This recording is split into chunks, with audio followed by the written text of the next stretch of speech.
There you have it mga ka-basic. Ito, andito tayo ngayon sa Binondo Church.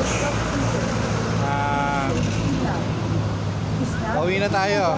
Sayang, hindi tayo masyado nakapagdala ng pera. Wala tuloy tayo ngayon pang pambili ng kung ano-ano. Pero dahil lang pinunta natin dito yung venue, at least next time, pagkasama ko na yung mag-ina ko, marami kami mabibili at marami kami makakainan. And shoutout nga pala sa lahat ng mga kasama ko sa PAS, mga ka-table ko na Mami Jen, Ate Shena, Kuyata, Ate Noynay, Kuya Bert,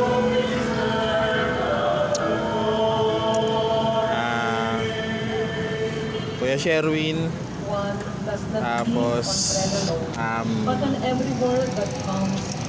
mga team leaders natin, tsaka mga superiors natin dyan, Ma'am Karen, Sir Ronel. Dito ako sa Ongpin sa Binondo. So ayun, short ride lang tayo kasi wala tayong budget ngayon. Medyo tayo, nag-iipon tayo ng budget natin sa pinakamalaki nating bike ride ng taon. So dinabati ko rin ng mga Polen 31, Polen 60 pala.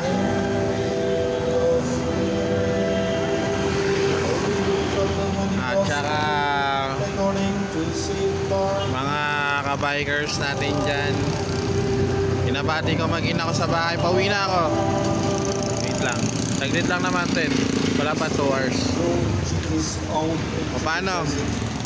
Bye! Hanggang sa muli.